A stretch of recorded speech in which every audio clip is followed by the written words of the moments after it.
ऐसे बहुत सारे आत्माएं होती हैं जो इस शरीर पर आक्रमण करके प्रवेश करके अपना आधिपत्य जमाना चाहेंगे।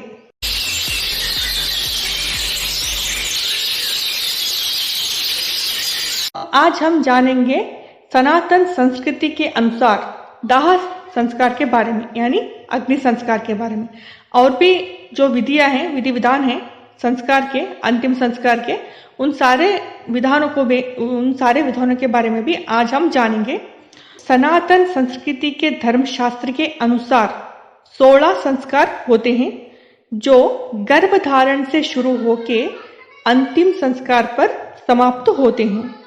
सनातन धर्म में 4 प्रकार के अंतिम संस्कार की विधियां बताई गई है। पहला है अग्निदाह, दूसरा भूमिगत समाधि, तीसरा जल प्रवाह और चौथा है वायुदाह। तो अग्निदाह यानी शरीर को जला देना, ये तो आपको पता ही होगा। भूमिगत समाधि अर्थात शरीर को जमीन में गाड़ देना, जो कि अब ज्यादातर इसी तरह से किया जाता है।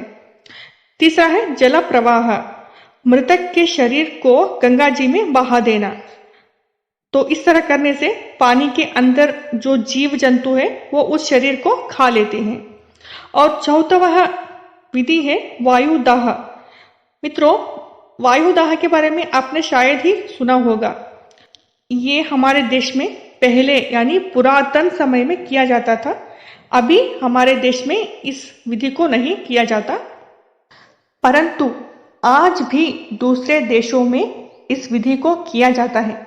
अगर मैं गलत नहीं हूं तो शायद तिब्बत में आज भी इस विधि को किया जाता है।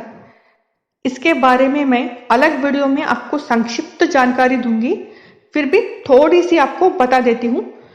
मृतक व्यक्ति के शरीर को पहाड़ों में या फिर जंगल में ले जाके रख देते हैं। इसे चील, कौवे और पशु पक्षी खा लेते हैं। तो इस तरह किया जाता है वायुदाह। तो अभी बात करते हैं दाह संस्कार के बारे में। मित्रों, बहुत से लोग कहते हैं अग्नि संस्कार क्यों किया जाता है, तो मैं बता दूं, परंपरा के अनुसार व्यक्ति के मरने के 1.5 या 4 घंटे में शरीर को जला देना चाहिए। मरने के बाद उस मृतक व्यक्ति की आत्मा बाहर आने के बाद फिर से शरीर में प्रवेश करने की कोशिश करती है। जो व्यक्ति जीवित रहते हुए अच्छे कर्म करता है और जीवन प्रक्रिया मतलब जीवन की नश्वरता के बारे में जान लेता है, उस व्यक्ति को फर्क नहीं पड़ता। परंतु जो माया में जीवन जीता है, उस व्यक्ति को शरीर छोड़ने के बाद भी शरीर छोड़ना नहीं चाहता। वो आत्मा यानी जो शरीर त्याग चुकी है, वो बार बार शरीर में प्रवेश करने की लगातार कोशिश करती रहती है। ऐसा हो सकता है मित्रों, और बहुत बार हुआ भी है।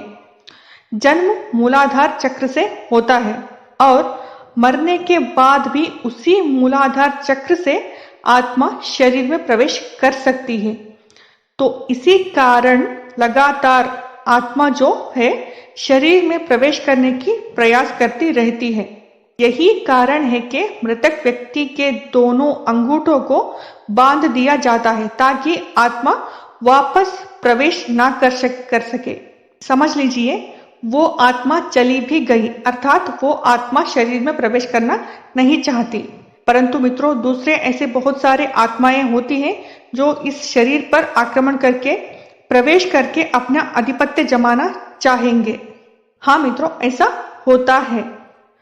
तो इसी कारण से सनातन संस्कृति में अग्निदाह संस्कार को श्रेष्ठ विधि माना गया है।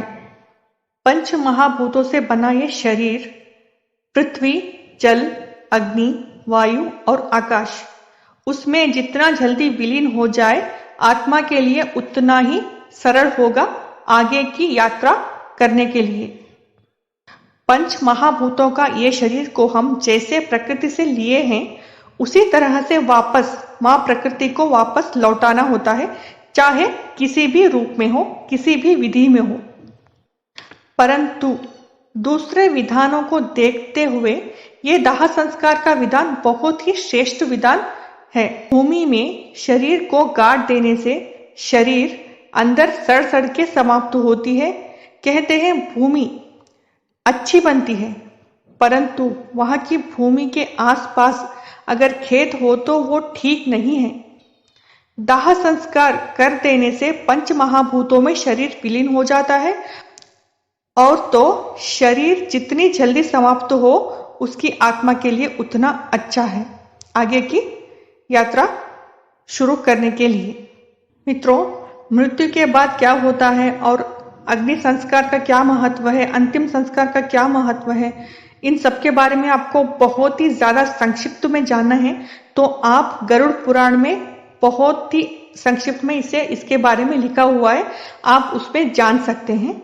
जैसे पंच महाभूत होते हैं शरीर के अंदर, पंच वायु होते हैं। वो पंच वायु है प्राण, अपान, समान, उदान और व्यान। प्राण जो है मस्तक, हृदय, कंठ, जिह्वा और नाक में होता है, और अपान अंडकोश, मूत्रेंद्रिय, नाभि, उरु, वक्ष और गुदा में होता है। और समान अग्नि के बल को बढ़ाने वाला होता है। ये समान शरीर के तापमान को बनाए रखने में सहायता करता है।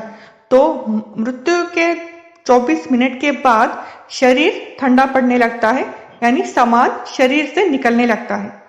उदान होता है नाभि में, वक्ष में, कंठ में और वाणी में। व्यान ये संपूर्ण शरीर में रहता है, जो कि अंगों में खिंचाव बना रहता है, वो व्यान की वजह से ही बना रहता है।